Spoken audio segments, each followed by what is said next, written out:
A paz do Senhor, crianças, tudo bem com vocês? Eu espero que vocês estejam bem, né? E hoje a gente vai dar sequência na nossa aulinha, né? Mas antes, a tia quer apresentar um convidado muito especial, o nosso amiguinho Pedrinho. A paz do Senhor, criança! O Pedrinho vai estar conosco durante toda a aulinha, tá bom? Nossa historinha de hoje, que tem por tema sábio no agir, né? Hoje a gente vai desvendar essa historinha toda, descobrir até o final, né? Aonde está a sabedoria e vamos descobrir juntos. Amém? Essa historinha vai dizer que Josué, quem lembra, né? A tia comentou sobre Josué, né? Que ele foi lá um dos discípulos, né, de Moisés, né? Porque ele fez a missão dele, né? Então, quando Moisés morreu, ele veio e foi o sucessor, vamos dizer assim, né? E Josué, passando, ele recebeu algumas missões, né? A gente vai falar sobre missão, né? Missão dada para Josué. É missão cumprida? Para você, é missão cumprida? Ô tia Elisângela, Oi, que Pedrinho. caixa bonita! Você gostou da minha caixinha? Uhum. O que você acha que tem aqui dentro, Pedrinho? Ah, eu quero ver! Você quer ver? Então, vamos juntos descobrir junto com as crianças o que tem dentro da caixa? Então, vamos lá. Olha, Josué teve algumas missões. Ele teve algumas missões. E qual foi uma dessas? Primeiro, a ordem do Senhor foi que Josué convocasse o povo e levasse, né, a arca na frente. Naquele tempo, eles teriam que atravessar o Rio Jordão. Eles teriam, né, para possuir, a chegar na terra prometida. Eles teriam que ir passar pelo Rio Jordão. Só que naquela época, né, Pedrinho, aquele tempo era tempo de cheia e o rio estava muito cheio. E a ordem que Deus deu para Josué foi dele mandar os sacerdotes ir com a arca na frente, né? Ele ir na arca, levando a arca na frente com eles, né? E os sacerdotes fizeram dessa forma, foi na frente. E sabe o que aconteceu, Pedrinho? Você sabe? Pedrinho, o que aconteceu? Quando os sacerdotes passaram com a arca, o rio se abriu no meio e eles puderam passar. Em terra seca, imagina, só que milagre maravilhoso, Pedrinho. Que Deus maravilhoso é esse? Maravilhoso, né, Pedrinho? Então, ele foi e passaram, todo mundo passou por dentro do Rio Jordão. E chegaram lá do outro lado, sem molhar os pés. E depois, sabe qual que foi a outra missão que Josué teria que cumprir para conseguir chegar naquela terra? Porque assim, aquele povo lá que estava lá na terra prometida, era povos que não adoravam o Senhor, mas aquela terra era do povo de Deus, né? E aí, o que aconteceu? Deus falou para Josué, primeiro, ele ir com o povo e chegar lá, eles teriam que tocar, né, em volta do muro, né, 7 vezes. No 7º dia, Pedrinho, eles foram e, junto com Josué lá, dando volta naquele muro. Eles deram 7 voltas, Pedrinho. E o que aconteceu? Eles dando essas 7 voltas, Josué falou, né? Bem alto, ele gritou, né? Ô Porque, tia Elisângela, oi, Pedrinho. as pessoas não ficam tontas de ficar dando volta, não? Eles estavam, sabe, focados, sabe, no Papai do Céu. Eles estavam ali, bem confiantes que Deus estava no controle, que Deus tinha mandado eles fazer. Sabe quando Deus manda a gente fazer alguma coisa, né? E a gente tem aquela certeza que foi Deus que falou com a gente não fica preocupado em ficar tonto, porque Deus cuida de tudo, Pedrinho. E eles não ficaram tontos, sabia? Agora eu entendi. A gente tem que escutar a voz de Deus e obedecer suas ordenanças. Isso mesmo, Pedrinho. Tá atento, hein? Tô gostando de ver. E vocês, crianças, estão atentos também? Olha só. Sabe o grito que ele deu? Sabe qual foi, Pedrinho? Josué pediu para aquele sacerdote gritar na última volta, né, dizendo que Deus, o Senhor, o Todo-Poderoso, entregaria aquelas terras na mão dele, que já era deles, porque eles tinham que dar a volta em volta do muro, né, daquela cidade que era tomada por aquele grande muro. Né? Era um grande muro. E você sabe o que aconteceu quando eles gritaram isso bem alto, Pedrinho? Eu acho que a garganta dele ficou doendo, viu? Pedrinho, eu achei que você ia falar uma coisa bacana, porque você tinha entendido, Pedrinho. Não foi isso. Sabe o que foi? O quê? O muro caiu daquela cidade todinho. Você imagina, aquele muro inteirinho, Pedrinho, caiu no chão. Sério? Só com grito? Só com grito e com a força do Senhor. Deus nos ajuda, tá vendo, Pedrinho? Em tudo, em tudo. Quando a gente é obediente, quando a gente crê no Senhor, Ele cuida dos detalhes. E se Ele te promete uma coisa, o Senhor cumpre. Sem Deus a gente não faz nada. E a gente tem que confiar. Se eu estou de pé, é porque Deus me levantou. E foi isso que Josué fez. Ele sempre teve a confiança dele no Senhor Jesus. E foi por isso que ele conseguiu entrar na terra prometida. Porque aquele povo lá confiava em outros deuses, mas a fé de Josué e daquele povo estava no Senhor, o Deus que tudo pode, o Deus que cuida nos detalhes.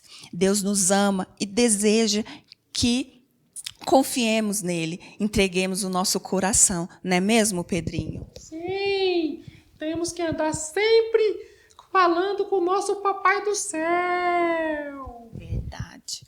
Pedrinho, para terminar a nossa aulinha de hoje, a tia quer dizer, né? Para memorizar, para nunca mais esquecer, Pedrinho. Ó, Josué 24:15, que diz assim: porém, eu e a minha casa serviremos ao Senhor. Que eu, você, crianças daí, e você, Pedrinho, possa sempre, né, servir ao Senhor, que toda a sua casa, a tia Elisângela deseja, que você e toda a sua casa sirvam sempre ao Senhor. Amém, crianças? Amém! Fiquem todos com a paz do Senhor e até a próxima aula.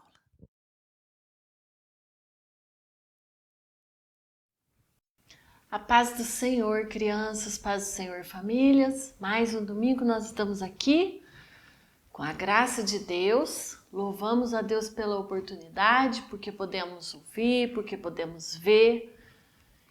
E a lição de hoje, já a lição de número 3, que tem por título Uma Igreja para Todos. Lembrando que nós estamos estudando a revista que tem por título Atos dos Apóstolos e tem nos ensinado muito essa lição, aquilo que nós devemos fazer todos os dias na nossa vida.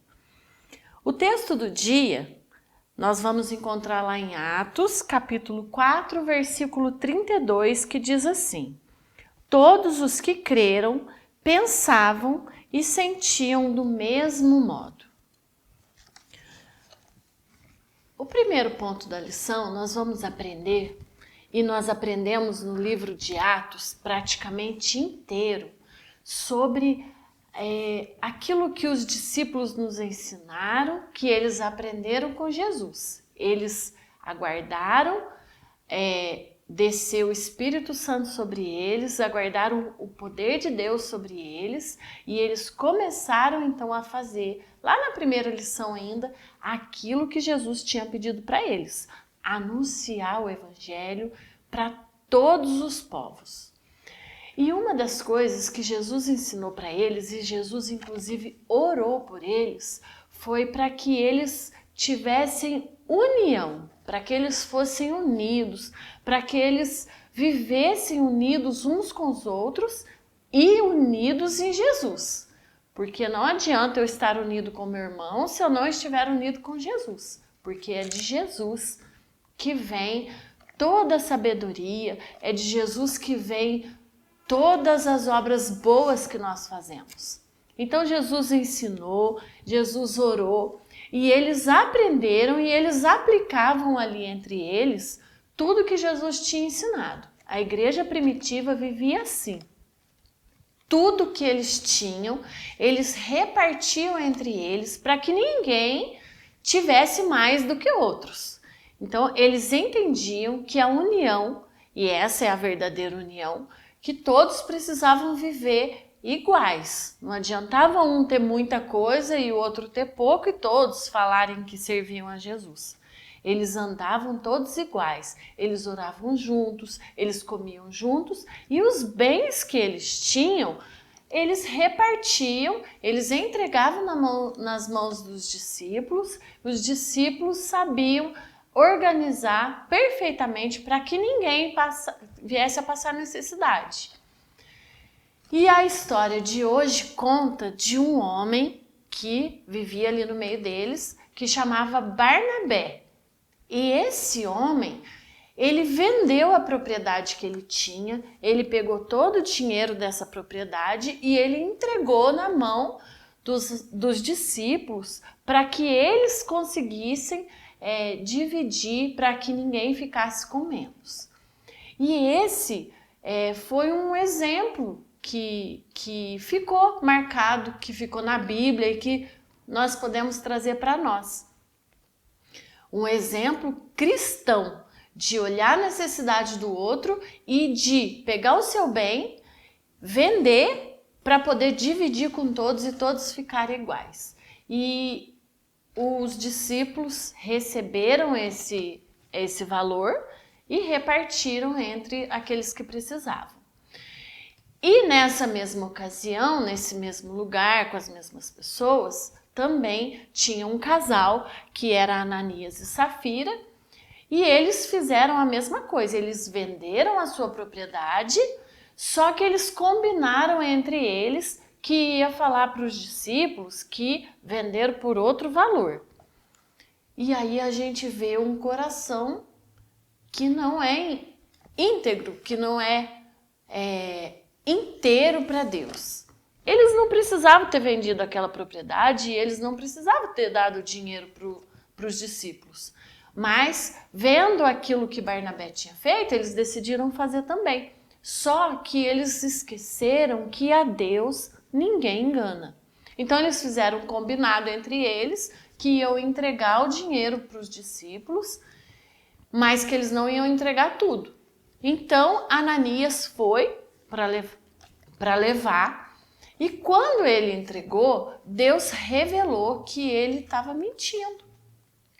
Então, o discípulo perguntou para ele: esse é todo o dinheiro da sua propriedade? E ele disse que era. Então, o discípulo disse para ele: você não precisava mentir, porque você mentiu para o Espírito Santo. E nessa hora, Ananias morreu. E os moços vieram e levaram o corpo dele para fora. E a Bíblia conta que mais tarde a Safira também veio. E quando o discípulo perguntou para ela sobre o mesmo assunto, ela, que já tinha combinado com seu marido, também mentiu. E essa história ficou marcada. Eles não precisavam ter vendido, eles não precisavam ter mentido, e eles estavam tentando mostrar aquilo que eles não eram. estavam tentando passar para a igreja, passar para o povo de Deus, aquilo que eles não eram. Eles mentir para Deus, esconder as coisas de Deus, ninguém consegue. A Bíblia conta que ela também morreu por causa da sua mentira. E eles esqueceram que Deus, quando olha para nós, Ele vê o nosso coração assim. Ele consegue ver exatamente tudo que tem lá. Ainda que nós não, que as pessoas não veem, que as pessoas olhem pra gente e pensam assim, ele é bonzinho, ele é legal, ele tá falando a verdade. Deus vê tudo que tá lá dentro, toda mancha, toda sujeira, todo pensamento, todo sentimento que existe dentro de nós, nós não conseguimos esconder de Deus. E o que nós aprendemos com essa lição, e o que eles aprenderam com essa lição lá, a Bíblia conta que caiu um temor muito grande sobre aquele povo, sobre o povo de Deus. E eles sabiam que eles não podiam esconder de Deus, porque de Deus ninguém esconde nada. E o que nós aprendemos hoje com essa lição é que nós devemos, crianças, sempre ser verdadeiros, sempre falar a verdade. Ainda que a gente pense que a mentira vai ajudar a gente, ela nunca vai ajudar a gente. Aqui, nós conseguimos, muitas vezes, achar que estamos enganando o papai, a mamãe, a tia, o tio, alguém. Mas a Deus ninguém engana. Ele conhece o mais profundo do nosso coração. E nós não devemos esquecer que Ele é justo, que Ele é bom e que Ele vai fazer com que a gente colha os frutos daquilo que nós estamos plantando. Que você possa praticar essa palavra todos os dias, que você possa lembrar que qualquer atitude, qualquer pensamento e qualquer sentimento seu está diante de Deus. Um beijo e até a próxima semana, em nome de Jesus. Paz do Senhor, queridos adolescentes da classe Ágape, paz do Senhor a todos os irmãos que nos assistem, que nos acompanham. No domingo de hoje nós vamos aprender a lição de número 3. Já estamos no nosso segundo trimestre, nossa revista O Adolescente Missões, desse segundo trimestre do ano 2021. E na lição hoje de número 3 tem por título A Ação do Espírito Santo na Obra Missionária. Nossa mensagem valiosa, ela está no livro de Atos, capítulo 4, versículo 31, que diz: E tendo orado, moveu-se o lugar em que estavam reunidos, e todos foram cheios do Espírito Santo e anunciavam com ousadia a palavra de Deus.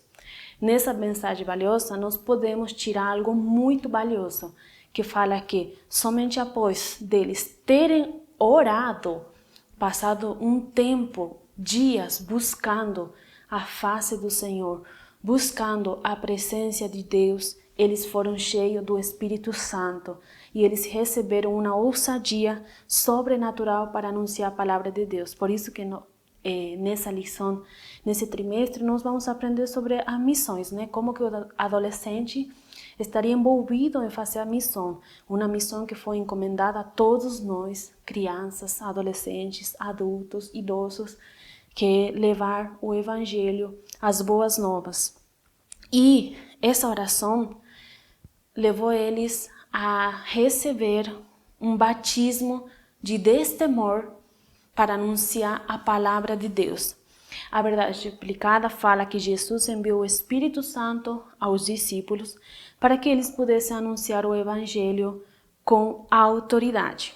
Quando Jesus estava voltando, subindo aos céus, antes dele subir, ele falou para os discípulos que ficassem em Jerusalém, até que do alto recebessem o poder. Mas os discípulos não sabiam de que poder se tratava isso. Não conheciam, não faziam noção como que seria. Mas eles obedeceram. Eles confiaram em Jesus. Eles ficaram em Jerusalém, né? Eles ficaram dia após dia buscando, esperando que Jesus enviasse esse poder que tinha prometido. E como nós todos sabemos, no dia das festas do Pentecoste, o Espírito Santo veio sobre a vida de todos eles. No tópico 1, nós vamos aprender sobre o poder que encoraja. Qual que vai ser o tema principal desse tópico 1? Nós vamos aprender que Pedro não se tornou, em 3 anos e meio de caminhada com Jesus, o que ele se tornou quando o Espírito Santo veio sobre ele. Pedro, em 3 anos de caminhadas, 3 anos e meio, aprendendo junto com Jesus, ele não foi a mesma coisa, o fruto que ele deu quando ele recebeu o Espírito Santo de Deus. O que aconteceu? Assim que eles foram cheios do Espírito Santo, ele fez um discurso e quase 3.000 almas creram na pregação e se entregaram sua vida a Deus. Em outra oportunidade também nós vamos ver Pedro falando ao povo no templo e quase 5.000 pessoas também creram na pregação do Evangelho. Então, é importantíssimo nós entender que sem ter o Espírito Santo de Deus na nossa vida, nós não vamos poder fazer nada, né? Vamos ser um metal, como fala na Bíblia, um metal que fica fazendo barulho. Faz barulho, mas não tem graça, não tem poder, é um som de Deus. Então é importantíssimo que para o primeiro passo para nós fazer a obra missionária, para nós cumprir o chamado de Deus, é buscar o revestimento do Espírito Santo de Deus, porque Ele vai te dar ousadia para você pregar. Assim como Estevão também, o diácono Estevão, que as pessoas, quando ele falava, ele pregava, as pessoas viam como a aparência de um anjo, o rosto dele, e ele foi um missionário cheio de coragem que somente o Espírito Santo pode nos dar. No tópico 2, nós vamos aprender sobre cheios do Espírito. Vamos saber que Paulo, quando chegou à cidade de Éfeso, perguntou se eles tinham recebido o Espírito Santo. E as pessoas falaram, a gente nem sabia que existia um Espírito Santo, um poder. Então Pedro disse que impôs a mão sobre eles, orou, e eles foram cheios do Espírito Santo de Deus. E eles começaram a falar em língua e começaram a pregar a palavra de Deus. Então, o batismo com o Espírito Santo é um revestimento de poder para todo aquele que crê. Você precisa acreditar que tem um poder de parte de Deus para nos dar, para a gente fazer a obra missionária. E quando esse Espírito Santo, esse Espírito de Deus, ele é um Espírito de conselho, é um Espírito de sabedoria. Quando nos faltam as palavras, é Ele que vai nos dar. Ele é um Espírito de conselho, Ele é um Espírito de amor. No tópico 3, vamos aprender que a ação do Espírito Santo, como que é a ação do Espírito Santo na vida cristã. A lição disse que a ação do Espírito Santo nos dá ousadia e poder para que possamos pregar o Evangelho de maneira eficaz. Então o Espírito Santo ele quer fazer morada em nós, ele nos quer conduzir. A palavra de Deus fala que todos os que são guiados pelo Espírito de Deus são chamados filhos de Deus. Então ele que nos vai guiar toda a verdade, ele que nos vai guiar nessa caminhada cristã, né? Vocês como adolescentes enfrentam muitas dificuldades, vão enfrentar muitas mudanças, muitas decisões. Dia após dia vocês vão ter que tomar decisões que podem mudar o resto da sua vida, o resto da sua história. Mas vocês tendo o Espírito Santo de Deus, Ele vai guiar a toda a verdade. Ele que guia, Ele que consola, Ele que fortalece e cura a ferida da nossa alma. E para concluir, o Espírito Santo é Deus e permanece ativo no meio da igreja até os dias de hoje. Ele estará presente na vida de todo aquele que aceita Jesus como Salvador e Senhor da sua vida. O mesmo Espírito que agiu 1000 anos atrás, 2000 anos atrás, quando Jesus esteve na terra, é o Espírito que age hoje em dia. Deus abençoe e até a próxima aula.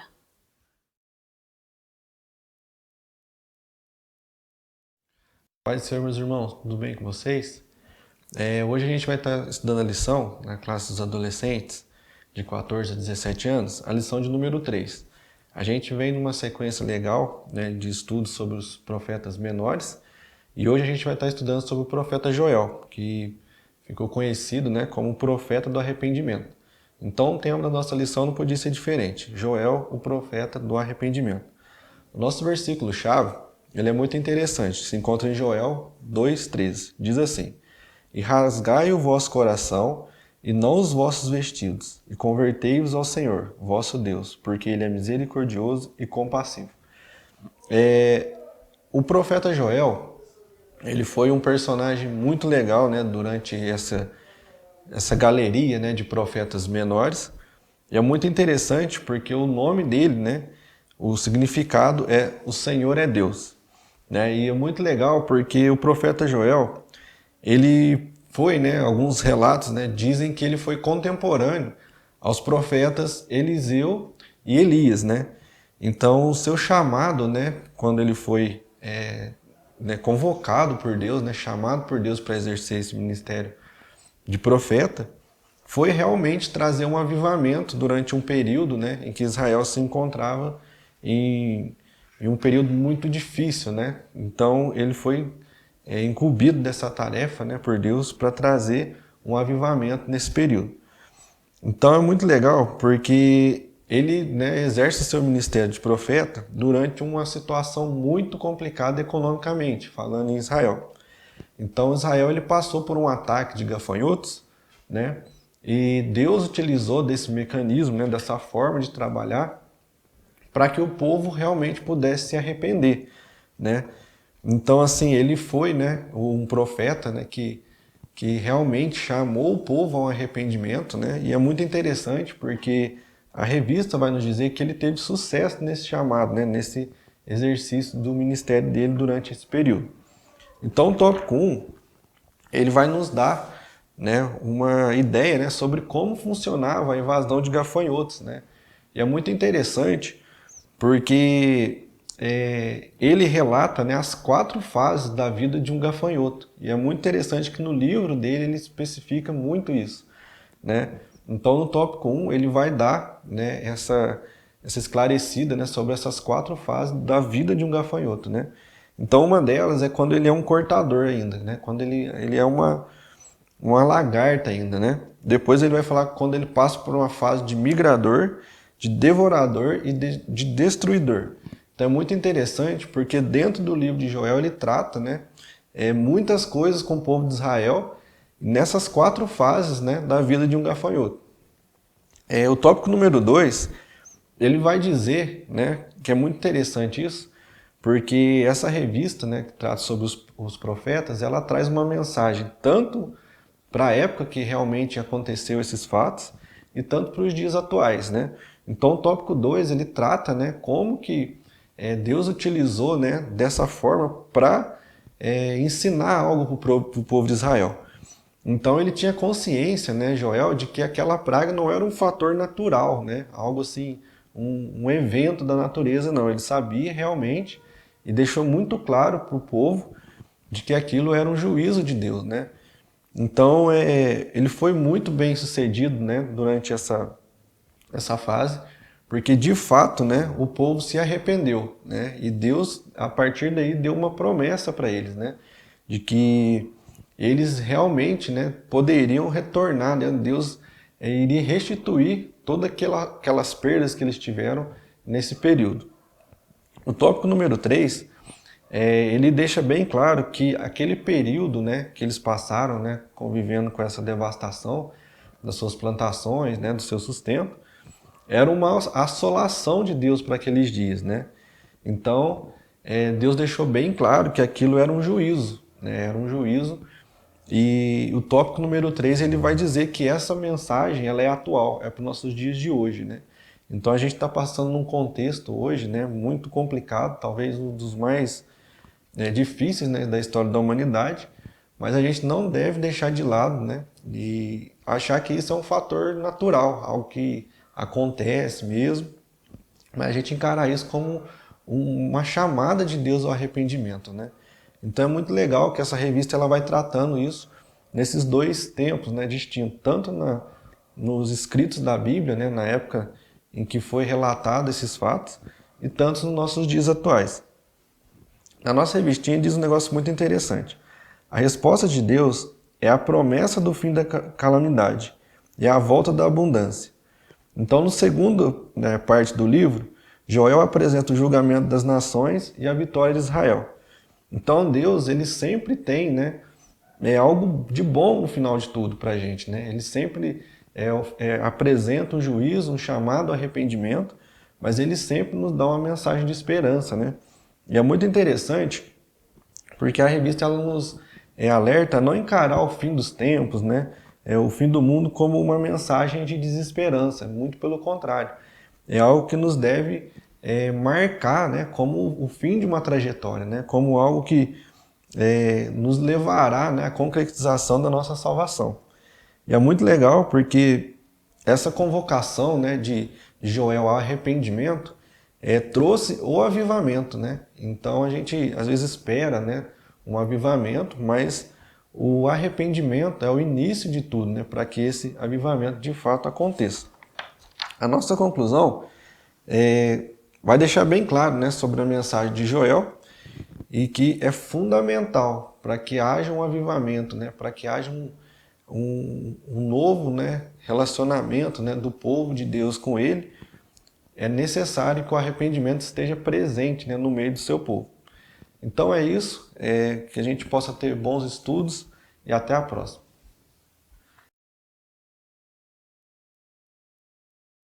A paz do Senhor, meus irmãos. Aqui Pastor Rogério Semeador e você está na Escola Bíblica Dominical da Igreja Assembleia de Deus, Ministério de Madureira, Campo de Poços de Caldas, Minas Gerais, cujo pastor-presidente é o Dr. Aurélio Rodrigues dos Santos, e você está na classe Seguidores de Cristo, a classe dos jovens. Nesse dia de hoje estaremos estudando sobre o panorama do Evangelho de Mateus. O nosso texto de referência está em Mateus capítulo 9, do versículo 9 ao versículo 13. Verdade aplicada. O Evangelho de Mateus apresenta Jesus como Messias prometido no Antigo Testamento.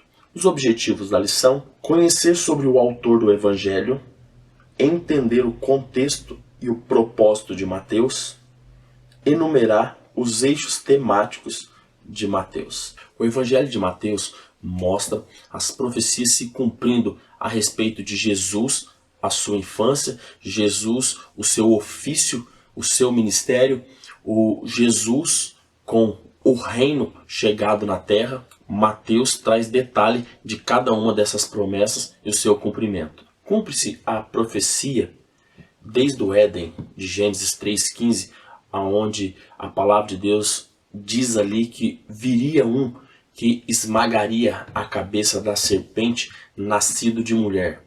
O Deus Todo-Poderoso sendo 100% homem, sendo 100% Deus. Mas viveu como homem nessa terra, morreu como homem, mas ressuscitou como Senhor e está à destra do Pai. Mateus traz detalhe de cada uma dessas promessas e o seu cumprimento. Quem era Jesus? Em determinado momento da trajetória do Senhor, 3 anos e pouco, caminhando com seus discípulos, Jesus faz essa indagação aos seus discípulos. Quem era Jesus? Quem o povo estava dizendo? Uns diziam: o Senhor é o profeta Jeremias, outros estão dizendo profeta Elias, e o Senhor diz: e vós? E Pedro, tomando a palavra, diz: tu és o Cristo, o Filho do Deus vivo. Então nós precisamos ter essa convicção que Jesus é o Cristo prometido, o Cristo que salvará a humanidade, o Cristo que morreu na cruz por nossos pecados, para que nós possamos ter salvação pelo nome de Jesus, pela sua graça, não pelo que fazemos, não pelos nossos próprios méritos, mas Cristo é o Filho de Deus, aquele que o Senhor entregou para morrer em nosso favor, o unigênito de Deus, Cristo Jesus. Mateus mostra para a gente que Jesus, ele veio para salvar a humanidade e deixou claro da sua palavra a importância de nós negarmos a nós mesmos, tomar a nossa cruz e seguir ao Senhor Jesus. Não somente uma vida de aparência, uma vida de falácia, não, mas uma vida pautada na sua palavra, pautada nos seus ensinamentos, guiado pelo seu Santo Espírito, negando a si mesmo, renunciando ao pecado e fazendo a sua vontade. Veja que a palavra deixa bem claro, Jesus dizendo, sede perfeitos assim como eu sou. Servir a Jesus não é tão simples, não é tão fácil, porque exige de mim e de você renúncia, sacrifício. E isso para que nós venhamos nos aproximar do Senhor e poder resistir às astutas ciladas do inimigo, nós precisamos estar em comunhão com o Senhor. O tempo todo estar orando, como o apóstolo Paulo diz, orar sem cessar. Então precisamos estar conectados com o reino de Deus, conectado com Deus, com a presença do seu Espírito Santo, seja onde formos. Por quê? Porque somente assim venceremos o pecado. Somente assim conseguiremos vencer o nosso adversário, que não é contra carne e nem sangue. Nosso adversário são potestades, principados, são seres espirituais que somente venceremos através de oração, leitura da palavra e jejum. Precisamos reconhecer o Senhor Jesus como Senhor e Rei e termos uma vida devota para que o seu nome seja glorificado através das nossas ações, através das nossas atitudes. Precisamos entender que o reinado de Deus, o reinado do Senhor Jesus é antes da fundação do mundo e que Ele é o único Senhor digno de toda a honra, de toda a glória e de todo louvor. O reino do Senhor Jesus é um reino espiritual. Assim nos mostra que precisamos ter fé. Fé é o firme fundamento das coisas que se esperam e não se vê. Então, Cristo mostra isso para nós. Foi o que Jesus falou para Pedro quando eles estavam naquela embarcação e o Senhor veio sobre as águas e Pedro perguntou para Cristo: és tu mesmo, Senhor, que está vindo? Se és, faça com que eu ande sobre as águas. E o Senhor Jesus falou: venha. E Pedro andou sobre as águas, porém ficou com medo quando veio o vento e começou a afundar, e o Senhor Jesus o socorreu, o Senhor Jesus o salvou e falou para Pedro: Pedro, homem de pequena fé. Então o Senhor espera de mim e de você que nós tenhamos fé, uma fé viva, uma fé onde nós venhamos estender a mão sobre os enfermos e no nome de Jesus ser curado. Fé para expulsar os demônios, fé para alcançar o impossível, porque o Senhor Jesus deixou isso para nós.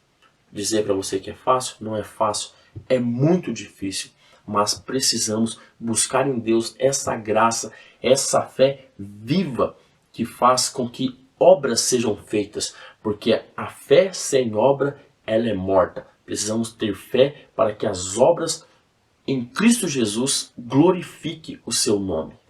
Essa foi a nossa aula de hoje. Espero que Deus possa ter te abençoado e que você possa ter uma semana repleta da paz do Senhor. Paz do Senhor, irmãos, a paz do Senhor, irmãs. Graças a Deus estamos aqui, mais uma vez, na presença de Deus e nesse dia, que Deus nos proporcionou. Espero que vocês estejam bem, igual eu também estou bem. E nós vamos estar, neste momento, meditando um pouquinho mais na palavra de Deus. E nesse trimestre nós vamos estar falando sobre os atributos de Deus. E hoje nós vamos estar falando o Deus Criador. E nessa lição de hoje, nós vamos meditar o Senhor como o Criador de tudo. De tudo no sentido de que não existia nada e Ele fez tudo, tudo no geral. Porque hoje nós vemos que muitas pessoas dizem que criam, mas são co-criadores. São pessoas que de alguma matéria-prima faz alguma coisa. Porém, Deus foi o Criador, porque Ele criou do nada tudo que tem, que existe, que nós vemos e que nós não vemos.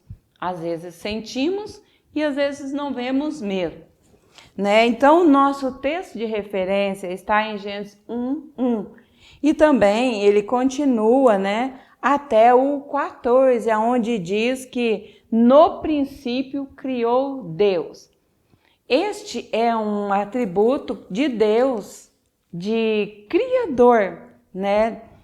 Ele é amor, ele é misericórdia ou misericordioso, mas nós vemos aqui que agora, hoje, nós vamos falar como Criador.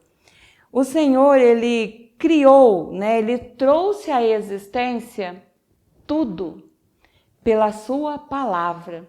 Ele diz: haja e houve. Criou os céus, a terra, o firmamento, e o homem, o Senhor fez, né? E aqui nós vemos que quando o Senhor criou o homem, né? Criou o céu, criou a terra, criou o homem. Todas essas coisas que o Senhor fez, ele fez com o seu poder. Ele trabalhou de uma forma única para que tudo isso que nós temos e vemos hoje seja do menorzinho ao maior. Tudo ele fez. Nós vemos na nossa lição que Deus fez tudo isso e ele tem o controle também de tudo nas suas mãos. Muitas das vezes nós olhamos para as coisas, para as situações e achamos que está fora do controle. Pode ser do nosso controle, mas de Deus, não. Deus continua no controle de tudo, tá? A gente vê que as situações complicam, ficam confusas, mas Deus está no controle.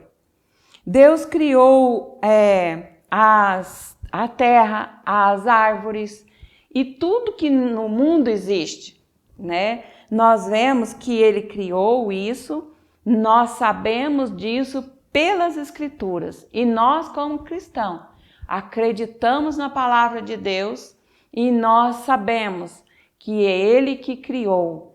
E é isso que é importante para nós, saber que o Senhor é aquele que criou. Essa lição de hoje, né, nos traz que o poder de Deus, no momento em que ele falou haja, né, que tudo foi acontecendo, ele tinha um propósito para tudo isso. O propósito de Deus, né, nessa palavra que ele haja, né, façamos, tudo isso tinha um propósito. Deus, ele tinha propósito na criação. Ele fez a terra não para ficar bela sozinha, mas a terra para ser habitada. Ele fez a criação, os animais, para manifestar o seu poder. Ele fez o homem para relacionar com ele.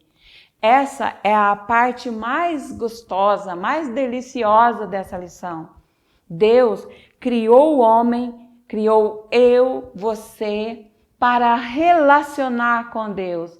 Deus quer falar com a gente, Deus quer interagir com a gente, Deus quer fazer um laço de amizade com a gente. O pecado veio e separou, mas Jesus veio e nos uniu novamente. Isso é importante. Aquilo que nós, antes, pelo pecado, estava separado, pelo muro desse pecado, hoje nós temos Cristo, que nos faz essa conexão com Deus de volta. E Deus quer de novo falar com a gente, relacionar com a gente. E é isso que é importante a gente guardar, que Deus, ele é um Deus que relaciona com a sua criatura, com a sua criação. Deus relaciona com o homem, comigo, com você. E é isso que a gente quer estar guardando. Porque Deus, quando fez a mim e fez a você, ele tinha um propósito. E nós estamos aqui não é à toa, não é por qualquer motivo. Nós temos um propósito de Deus temos um sonho de Deus na nossa vida. Nós fomos feitas por Deus, para Deus. E é isso que nós devemos estar guardando no nosso coração. Nós somos de Deus. Temos um propósito nesta criação que Deus fez na nossa vida. Pensa bem, qual é o propósito que Deus tem para você? Qual é o sonho? Entra nele, relacione com Deus, fale com Ele, porque o Senhor vai estar te revelando mais profundamente. Que Deus te abençoe, né? E que possamos logo estarmos juntos, né? E que o Senhor te guarde. Amém?